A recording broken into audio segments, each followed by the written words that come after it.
All right, so this is Mr. Dan and his KPX 250. Bad starter. We're having to bang on it with a hammer about half the time to get it started, and we're thinking it's just these two bolts.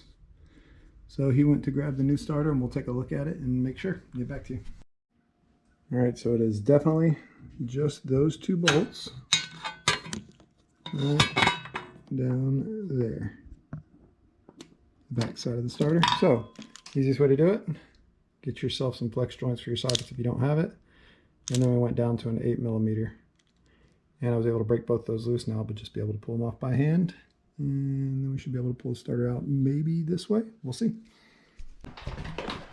All right, so the starter has one wire. As we look at the new one here, it's permanently attached to it. It goes up here. I believe it's the solenoid or the battery, I forget. Right behind this, so you can possibly do this without taking off everything. We're taking off the one screw Dan's taking off right there, which is a 5.5mm? Something like that. Yeah, something like that. So, like I said, one cable on the new starter that's permanently attached. So you have to follow that back up. You're gonna remove the one 5.5mm screw on this, and you can kind of wedge this panel to the side, pull out your solenoid, pull off the rubber cap, and you're going to be detaching the negative, which looks like a 10. Is that 10mm? So it'll so go. he's removing it. Washer, lock washer. Nut on top of the cable. And Try not to arc it disconnects. while you're disconnecting, or unplug your battery if you're smarter than us. Okay, so that's free and clear. Cool. So now we will try to push the starter out. You have to watch this right here on that. Yep. So all we're going to do is wiggle. Wiggle, wiggle, wiggle, wiggle, wiggle. Is that going to get caught right there? Maybe rotate. Yeah,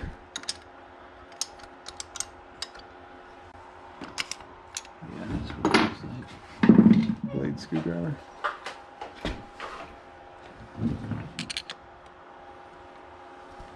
Rotate it over. It's a bit warm. Yeah. I'd advise you to do this with a cold bike.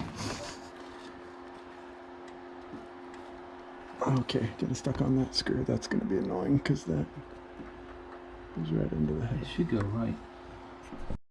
All right, so all we're doing is taking mallet and another mallet and just tapping it. There we go. Boom. Out.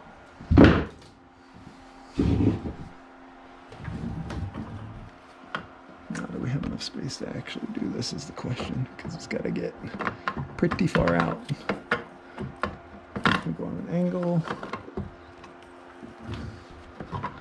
We're going to have to remove exhaust or the whole fucking stator cover. I'd rather remove exhaust. Alright, so right here, disconnect your hose clamp, which will allow the throttle body to push back. And with the throttle body pushed back, you can take the starter and come out.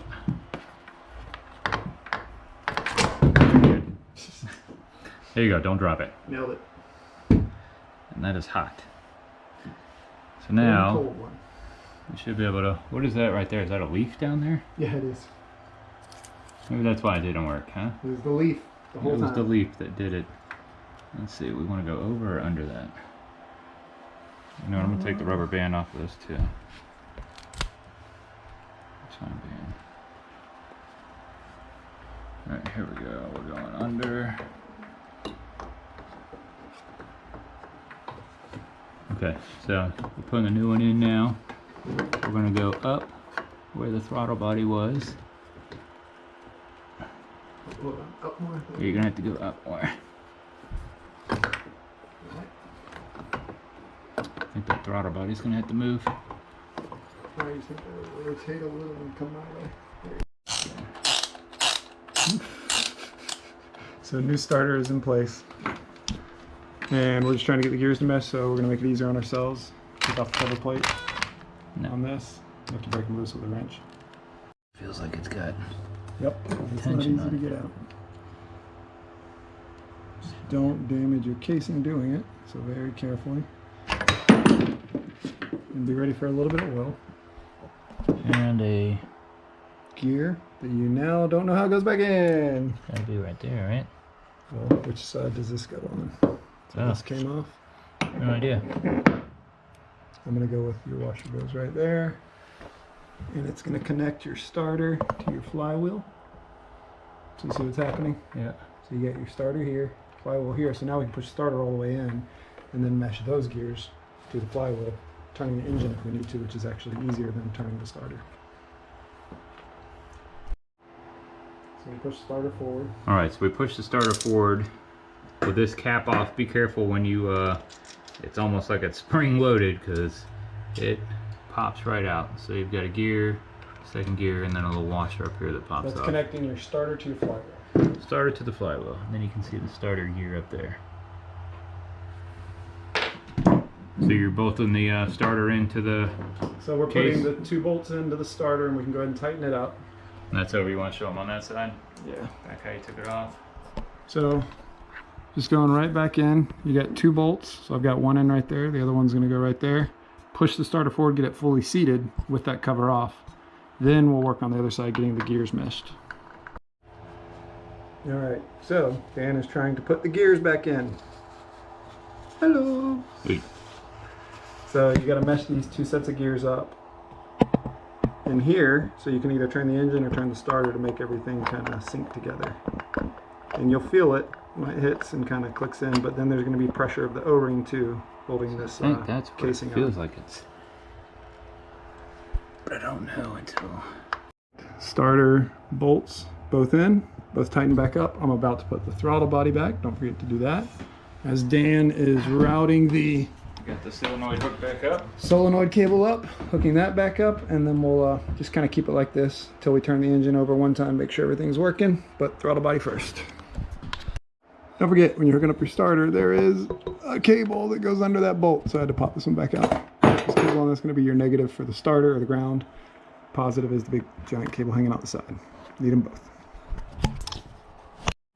So, back to this part, getting everything to mesh up. What you want to do is your washer is going to go first, Which is on it's it actually right right there. So yeah, we're going to put washer on. Make sure So all this ours- stuff stays clean too. Yeah, ours sprang out, so that's why we had to. We were wondering, but that goes there. And then here. And then what you can actually do is if it doesn't go the first time, you can reach in here and just barely move that gear with your finger, just half a tooth or so. And what you'll get is it'll get to really close basically to the O-ring, and then you can smush it on in, line up your screw holes, and put it together. That's the difference. Remember that your Long long one. bolt, Bottom right. oh, I got it. So long bolt goes in the bottom. Before was no crank click out of the starter, and so now it should start. Good. Very nice. Again, don't forget your throttle body. Don't forget your ground wire on the back of the starter. Positive to the solenoid. 3 screws back on this, big screw at the bottom. So it's 8mm swivel socket, Phillips head for the throttle body, and 5.5mm for the screw here. You can put on a starter.